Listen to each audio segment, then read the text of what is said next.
এবারের দুর্যোগ সারা বাংলাদেশের মানুষকে এক করে দিছে। ওলামায়ে কেরামের পাশাপাশি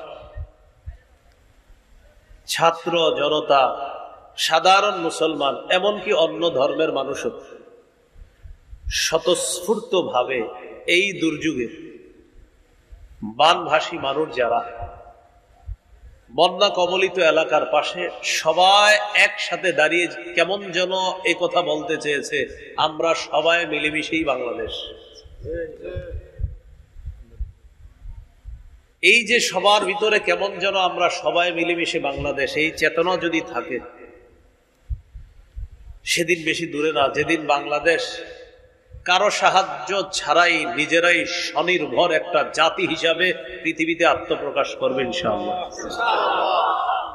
যে কোনো ভাবে হোক, হঠাৎ আমাদের বাংলাদেশে বিশেষ করে ফেনী, নোয়াখালী, লক্ষ্মীপুর, এইদিকে মনোহরগঞ্জ, সিলেটের কিছু অঞ্চল সহ খুলনারও কিছু এলাকা হঠাৎ বন্যা শুরু হয়ে যায়।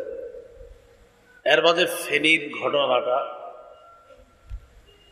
এটা আমার কাছে পরিকল্পিতই মনে হয়। এই জন্য বললাম যেভাবেই হোক, আপনার সাথে আমার সাথে কিছু চুক্তি হতে পারে, সেই চুক্তির মধ্যে এই জাতীয় কোনো বিষয় থেকে থাকে। আমার দেশ উঁচা, আপনার দেশ নিচা, স্বাভাবিকভাবে আমার দেশে পানি জমলে সেই পানি আপনার দেশে যাবে, এখানে কিছু চুক্তি থাকে। প্রচুর পানি জমে গেলে আপনাকে জানিয়ে দিতে হবে যে কোনো মুহূর্তে কিন্তু আমাদের দেশের পানি তোমাদের দেশে যেতে পারে। জানিয়ে দেওয়ার অর্থ কি? অর্থ হলো যাদের ঘর বাড়ি, গাছপালা, পশু পাখি ইত্যাদি ডুবে যাওয়ার আশঙ্কা থাকতে পারে, তারা যেন সতর্ক অবস্থানে চলে যাবে। তো এই জাতীয় সতর্ক বার্তা দেওয়া, এটাও একটা পররাষ্ট্রনীতির মধ্যে আছে। এই জন্য বললাম যেভাবেই হোক বন্যা শুরু হয়েছে, ক্ষয়ক্ষতি কি পরিমাণ হয়েছে এটা আরো কিছুদিন পরে জানা যাবে। আলহামদুলিল্লাহ, আমাদের বাংলাদেশের মানুষ যে কোনো দুর্যোগে এগিয়ে যায়, এটা সত্য কথা। এর চেয়ে বড় একটা সত্য কথা, যে কোনো দুর্যোগে ওলামায়ে কেরাম সর্বপ্রথম এগিয়ে যায়।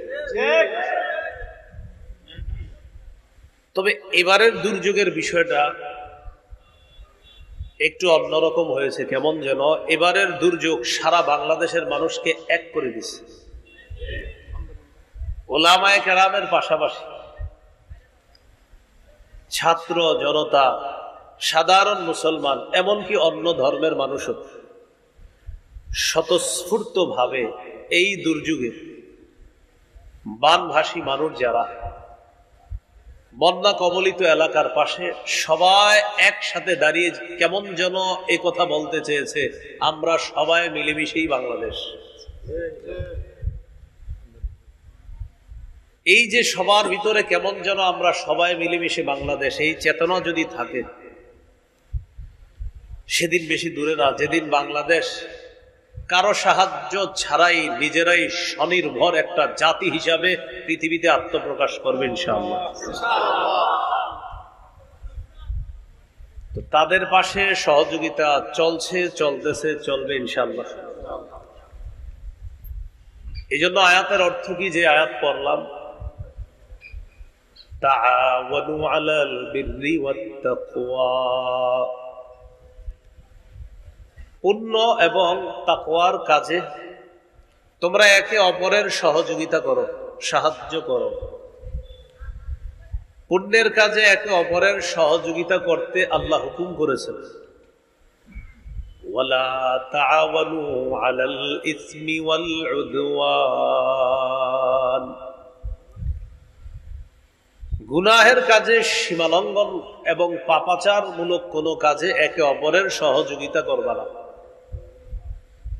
বলেন বানভাসী মানুষ যারা, তাদের পাশে দাঁড়ানো, এটা পুণ্যের কাজ কিনা? এই পুণ্যের কাজে একে অপরের সহযোগিতা করার হুকুম করেছেন কে? আল্লাহ।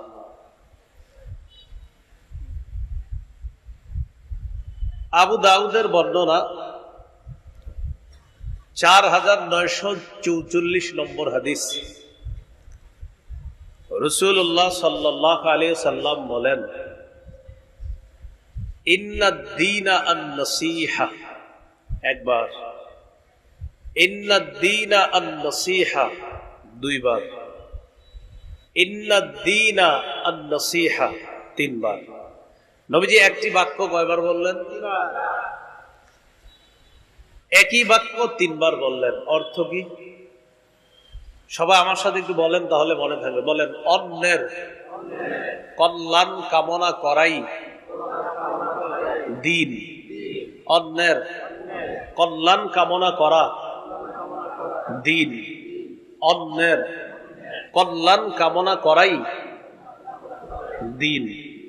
তাহলে এক বাক্য তিনবার বললেন। বলেন তো, অন্যের কল্যাণ কামনা করা কি? দিন। সহিহ বুখারীর বর্ণনা 57 নম্বর হাদিস। এই হাদিসের বর্ণনাকারী জারির ইবনে আব্দুল্লাহ রাদিয়াল্লাহু তাআলা তিনি বলেন, বায়াতু রাসূলুল্লাহি সাল্লাল্লাহু আলাইহি ওয়াসাল্লাম আলা ইকামিস সালাহ ওয়া ইতাইজ যাকাহ ওয়ান নুসহি লিকুল্লি মুসলিম। জারির ইবনে আব্দুল্লাহ রাদিয়াল্লাহু তাআলা আনহু বলেন, আমি রাসূলুল্লাহ সাল্লাল্লাহু আলাইহি সাল্লামের কাছে বায়াত হলাম এই মর্মে, আমি নামাজ কায়েম করব এই মর্মে নবীজির কাছে বায়াত হলাম। আমি যাকাত আদায় করব এই মর্মে নবীজির কাছে বায়াত হলাম। আমি প্রতিটা মুসলমানের কল্যাণকামী হব এই মর্মে নবীজির কাছে বায়াত হলাম।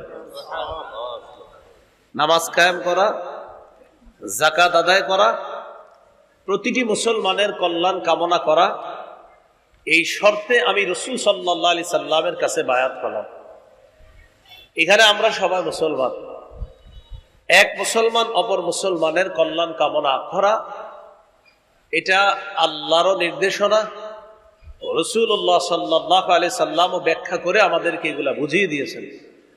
মরণ পর্যন্ত আমরা প্রত্যেকে একে অপরের এবং প্রত্যেক মুসলমান অপর মুসলমানের কল্যাণকামী হব, এইভাবে যেন আমরা আমাদের জীবনটা কাটাতে পারি, আল্লাহ তৌফিক দান করুন। আমিন। রাসূলুল্লাহ সাল্লাল্লাহু আলাইহি ওয়াসাল্লামের হাদিস থেকে আমরা জানলাম, কল্যাণ কামনা করা এটা দ্বীনের অংশ। কল্যাণ কামনা করা এটা রাসূলের কাছে এক সাহাবী বায়াত হয়েছেন এই শর্তে যে আমি সবার কল্যাণ কামনা করব। মানব সেবার কিছু খাত আছে। মৌলিকভাবে আজকে আপনাদের সামনে আমি 10টি খাতের কথা বলবো। প্রথমে সংক্ষিপ্তভাবে বলি, পরে বিস্তারিত। মনে থাকলে ভালো, আর মনে না থাকলে 2-4টা পারলে মনে রেখে। সংক্ষেপে 10টি খাতের কথা আমি বলি। 1 নম্বর, এতিমের সেবা করা, লালন পালন করা। 2, বিধবা